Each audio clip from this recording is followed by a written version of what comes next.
Hey guys, thanks for stopping by. If you like my video, please like and subscribe. Also check me out on Twitch as Floyd Mason.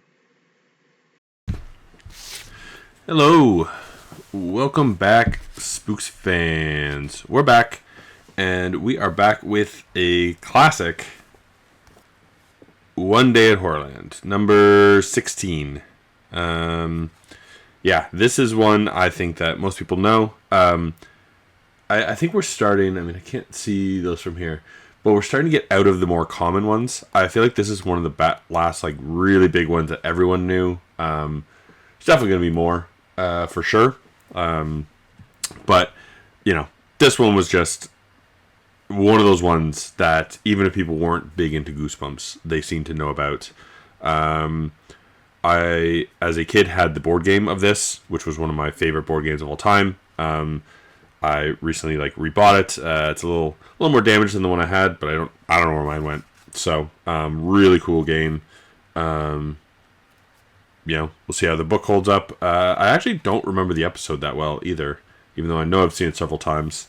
There's also a Wii game on this, which was okay. It was fine, except that one of the last challenges was a super hard mini golf for some reason. So there's a lot in this book, so we got a lot to get to. A lot happens in it for sure. So basically, the book starts with the family, the Morris family, and they're trying to get to a place called Zoo Garden. So they're on a trip. The book is mainly about Lizzie and Luke, two siblings. Luke's friend Clay is also with them, and then their parents. So they're looking for the Zoo Gardens theme park, but they're super lost. Basically, the whole start of it is just everyone getting annoyed, everyone arguing with each other, just fighting about, okay, where we are. You know how it is. You're on a trip, you're lost, everyone starts to get on edge of, okay, what are we going to do about it? And, you don't want to go back because then you're just, you don't know where you are, so how are you going to get back to where you came from? You don't want to keep pressing on because you could just be getting farther away from where you are, so just tense situation. Again, a very good, to me, I like when he starts at kind of the real... it's a real situation that could happen to people, and the annoyance is very real. Luke it comes off as very kind of just younger brother in this book. He's very annoying. So even though everyone's annoyed, he starts his mad pincher routine, where he just keeps pinching people and gets everyone even more riled up. So it's just kind of escalating everything that's going on in the car. They finally see a sign, and when they drive by it, that sign says, "Sign for rent." So... they're kind of getting that hope up, but it's just more to show again just how lost they are, how in the middle of nowhere they are. They just keep fighting, and eventually they finally go, you know what, we just have to turn around. We're not getting there. We need to at least go back and be closer to home and start heading towards home. Mostly they're fighting about the map. I think, I can't remember exactly. I think the dad left it on the table, and he thought that mom would pack it, and she's like, why would I pack it? But they eventually are like, hey, maybe there's one, maybe we forgot, maybe there's one in the glove box, whatever. They pull over to look at it, and Lizzie looks up, and she sees a monster through the sunroof, and it turns out to be a sign for Horrorland. So, Horrorland is kind of, they have them all throughout the book, but, they have, this monster, which who knows, what Stein thought they kind of looked like. I think he kind of describes it somewhat like this, and I'm sure he might have described it for the picture as well, but the episode they look like this as well, so that's how I picture it in my brain, is how they look. So basically they see the sign, it's kind of pointing them in a direction, and the kids are basically, hey, we want to go. We're supposed to go to the Zoo Gardens. Horrorland is at least a theme park. They can probably tell us directions or how to get home or buy a map, so we can, we can go there for a bit and then we get home and the trip's not ruined. So the parents agree, it's kind of well, we may as well, we're out here again, the kids say, it's probably the best chance to find out where we are and get home anyways. So, they get to the park, and as they're walking towards the park, behind them, their car explodes. So, out of nowhere, their car explodes. Don't know. At this point, you're what the hell? And they meet their first horrors. The guys who work at the Horrorland are called Horrors. So he's very apologetic and just oh, I'm so sorry that happened. You can come in for free. I don't know what happened there. And the parents are like, oh, like, do you have a phone? And he's like, oh, we actually don't have any phones here. Because they're like, well, we got to get somebody out here. We got to get a car rental. We got to do something. So they're pretty exasperated. But, the parents are like, okay, we have to go find help. We have to go find some management or somebody who can help us. And the kids are allowed to go start roaming the park. So the big thing about this park is that it's pretty empty and everything's kind of scary. And like, we'll get through it more. But it is the thing to me that if this was a real park, I think it would be a pretty smart idea. But I don't think you could get away with it. And we'll get into it with some of the rides. But I know people who would absolutely love these rides. But from like a legal standpoint, I don't think you could get away with it. So they start off in a werewolf village, and they kind of see a wolf lumbering around, but they're unsure. They're like, oh, it's probably a robot, but it seems really real, and they're not sure. And it's just kind of this first thing that throughout the whole book, you kind of don't know what the vibe of this place is. Like, is it real? Is it just supposed to be super scary? What's going on here? And I think Stein does a really good job of, again, kind of keeping it ambiguous, where you don't really see anything that's like, everything could be explained, but nothing is explained for the most part throughout, which is great.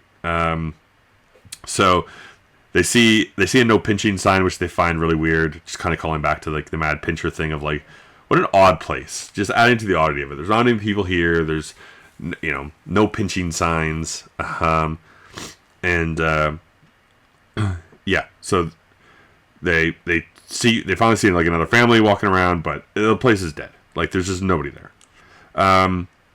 So get to the first ride that they want to go on to, which is the Doom Slide. And it kind of has this thing of like, oh, like, if you pick the wrong slide, you'll slide forever. It's kind of like the Doom Slide thing, which was one of the rides in the board game, which was super fun.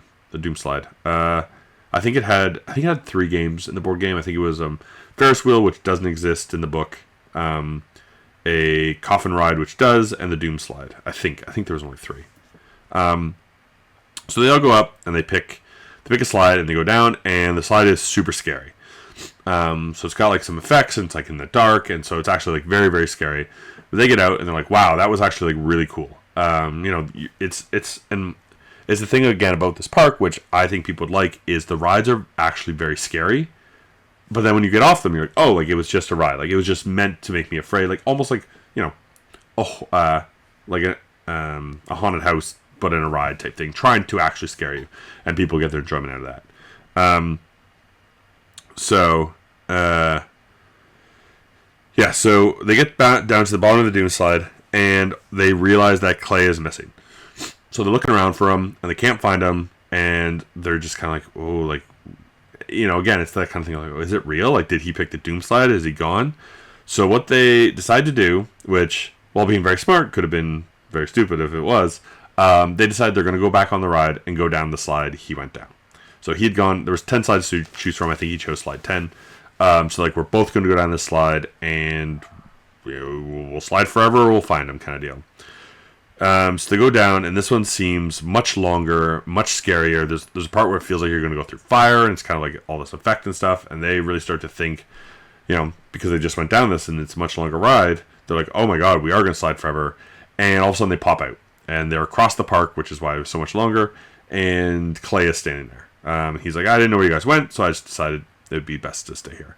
So again, kind of a cool idea, and like, if you went down a slide with your friends, and like it was like, oh, one of them's a Doom Slide, and one of them vanished, you might be like, oh, what the hell? I mean, in reality, back when this book came out and there wasn't like cell phones and stuff, you unless you all went up and went down the slide again, it's just like, well, how are you going to find them? But I love the idea of it. I think it's a really cool idea, just to dump somebody else somewhere else.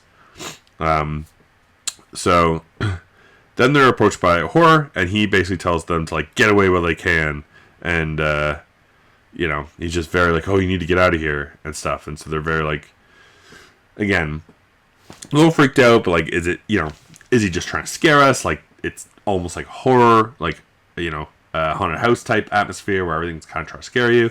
So is he just trying to scare us? So basically they don't do anything about it.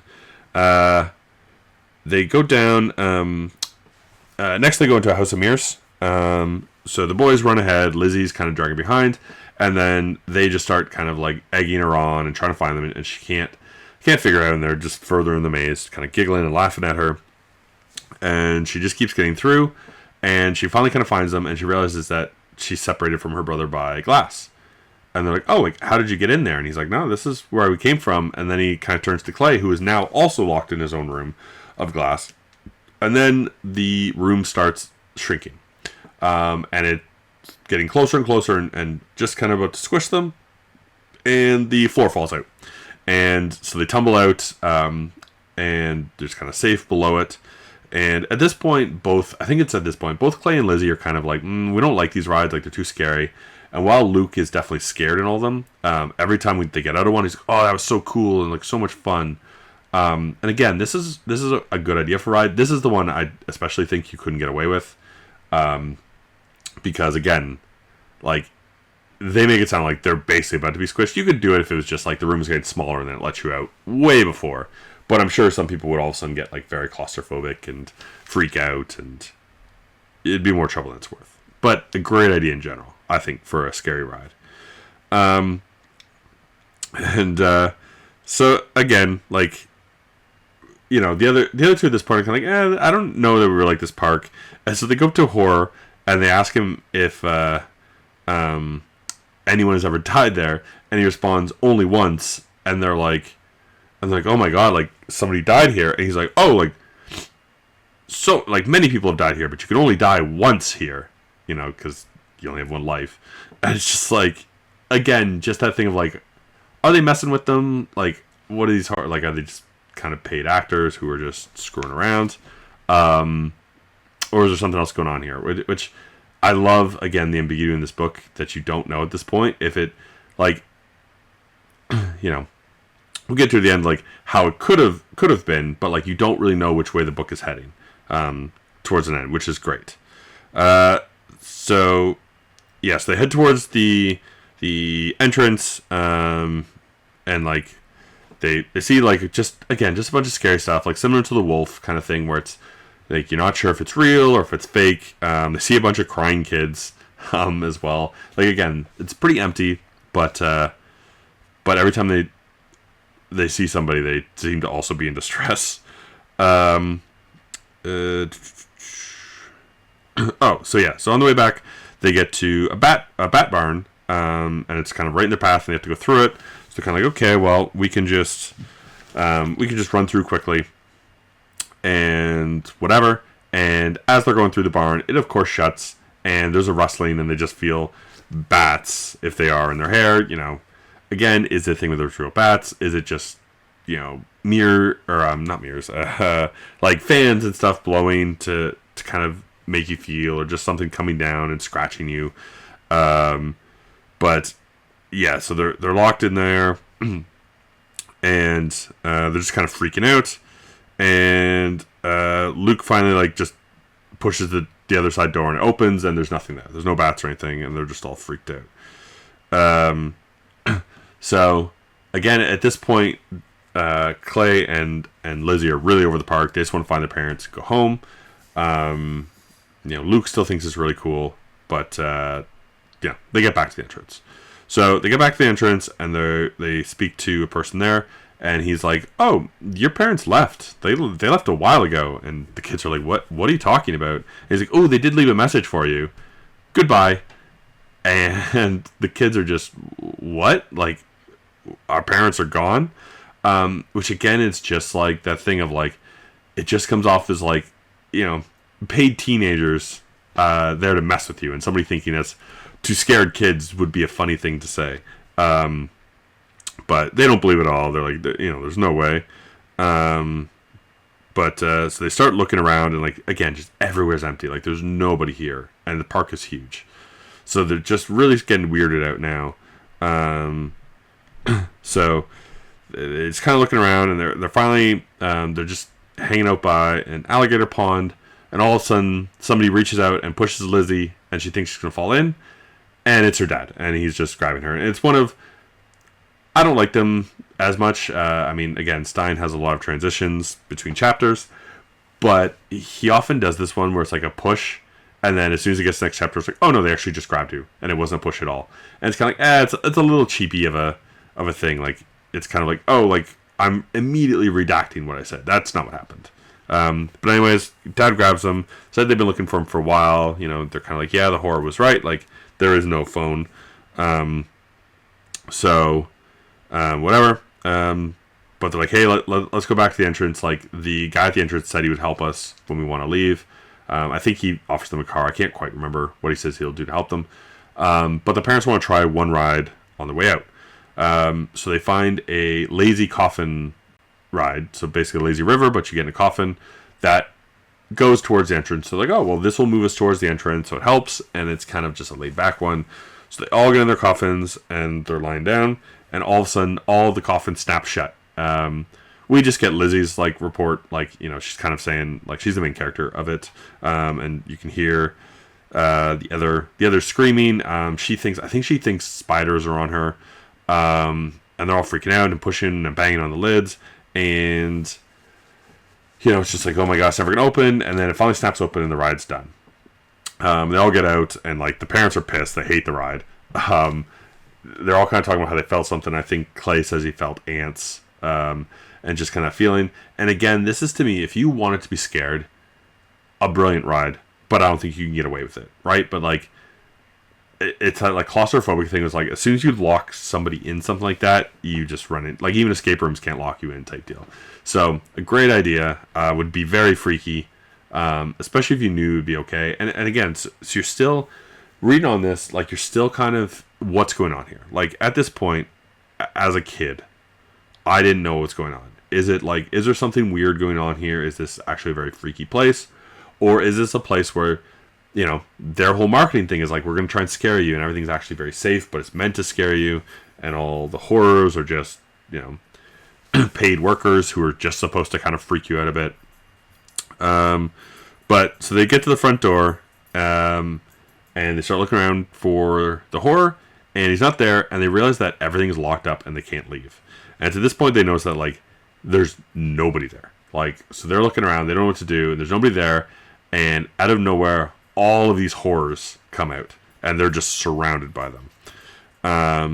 And this is when he reveals that it was a hidden camera show.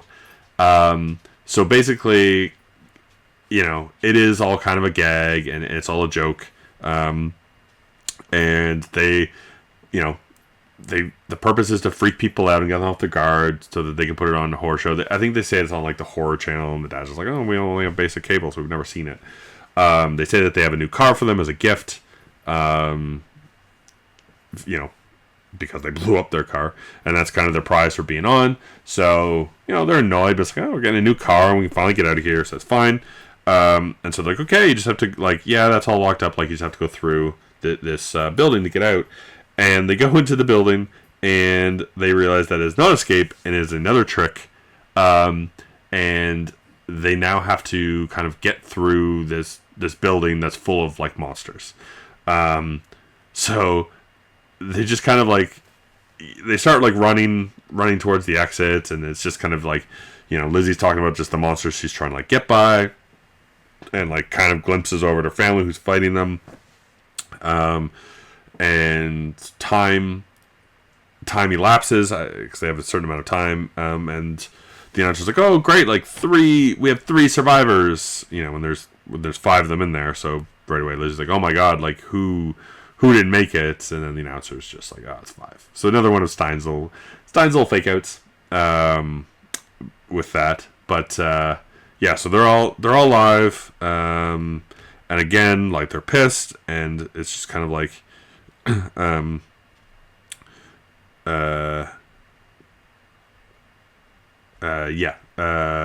realize, like, it's still a trick, and, like, there's nothing going on, and it's somewhere around here, that Lizzie grabs one of their faces and realizes that it is not a mask, and they are real. So the horrors are real monsters, and they, you know, I think it is a show. I think at the end of the day it is a show, but it's on, like, you know, their monster network or whatnot. And so they're kind of like, well, you know, thank you so much for being on, but your time here is done. And they start pushing them towards this, like, black bog, which is where they dispose of the families once they've been on the show. So they're kind of backing them up and push them in, and kind of looking grim. And then Lizzie realizes that everything in the park has been very true and literal. Like, it all seems like a joke and fake because it's a park, but it's actually true. And so she takes a chance on the weird sign they saw at the start with all the foreshadowing, and she pinches one of them, and it deflates. So they start freaking out, and they're like, "Oh, like, hurry up and reflate them!" And the family's like, "Whatever." So they just start pinching horrors, kind of trying to run away. So they get outside, and they're like pinching everyone to get away. They finally get outside. They see some buses that are sitting there as they go. Luckily, the keys are in it, and they just jump on the bus, and they basically steal it and drive all the way home. No word on how they knew how to get home now. Maybe there's a map in the bus. But they get home, and as they get there, they realize that a horror is actually on the back of the bus. And they're like, "Oh my god, he follows home." And he reaches out and gives them free tickets to come back next time. And that's the end of the book. So, a lot of thoughts on this book. Again, I like how this book, it's kind of ambiguous throughout. Is it just, it could have ended to me like that's a supernatural thing, which, like, it is. I mean, there's monsters and they have the show. But I think the show kind of gives it's a good twist because it's kind of like a twist before the actual twist. So you're like, oh, it's this show. And then they go into the building, like, oh, like, they actually are still very evil. And, because the first ride seems safe, where, like, the monster fighting room, I mean, it had to have been rigged for them to live, but it seems very dangerous. But I like, it could have just been the thing where, like, it was just, maybe at the end they're like, "Oh, sorry, like, did you not know we're, like, the number one, like, scary amusement park, and, like, that's what we do," and stuff. And, like, the explosion was just like like, we have an explosion and we just, like, lower your car down so you can't see it and you think it blew up, kind of deal. So I like the twists in it. I like all the rides. I think they're clever, and, like, they kind of put you in the thing where it's like, that would be kind of cool to ride, but it also would be pretty scary. They do a good job of kind of getting you in the feeling of just this eerie place. You don't know if it's supposed to be like this or if something's wrong, which is really, really good. The ending is pretty funny. Like, the free tickets thing is hilarious to me, because, like, you're left wondering, like, did they want to actually kill them in the bog, or, like, did they know that they would escape, or, like, would they have let them escape if they hadn't figured out the pinching thing? The pinching thing is the only, like, weird thing. Like, it's definitely an odd way to beat them, but it's kind of funny, and they do a good job of having the mad pincher thrown in the start, which is very, like, whatever, right? Like, it's a normal plot point of a bored child in the back of a car. Having the no pinching signs is also funny foreshadowing, where you're just like, what a weird sign. But it works well because they're just like, hey, like, you can't do your mad pincher here, just kind of, like, funny joking about it. Yeah, I would say at the end of the day that I would give this book an S. I think it's fantastic. The idea of just a scary amusement park is just a top-notch idea to me. I like the build-up, kind of the ambiguity throughout it, where you don't really know if it's real or what's going on. Like, I think he does a good job of that. Like, again, some of these books, especially kids' books, are going back and reading them. They're very, very easy to tell what's going to happen. But I felt like this one kind of left you guessing. Then it had, the twist and then another twist, which I think both worked well. And I think it's just a pretty great read. It's definitely one of the classics for a reason. With that said as well, on terms of the cover, I am going to give the cover an S. It is fantastic. The amusement park in the back here is just so creepy looking. The sign's great. The horror peeking over it's awesome with the kind of just gnarled tree here. I don't love the colors, but I think they work. Kind of, the pink of the back here and the greenish of the monster is pretty good. So it's definitely one of the better covers. So that is One Day at Horrorland. Definitely I would say, must read. One of the top ones. I think one of our only. What are our other double S's? Camp Nightmare is a double S. Haunted Mask was a double S, and One Day at Horrorland so far is a double S. And again, there might be some big winners later, but like definitely, I think some of the better books are near the start. It's some more original ideas, but I'm hoping to be pleasantly surprised. I'm sure there's some that I've completely forgotten about that are great, and especially because I don't remember them. I feel like I'm going to like them a bit more. Whereas one, if I've read it before, it might like not hit as well as it could. That's going to do it for this one. Up next is number 17, Why I'm Afraid of Bees, which I have already read. So hopefully get to that soonish. Definitely been a bit slow in getting them. But I've been sick for like 2 weeks, so happens. But yeah, I will try to get that out in the near future. And Thanks for watching. Please click to check out my other videos, like and subscribe, and come by Twitch under Floyd Mason to join my live streams.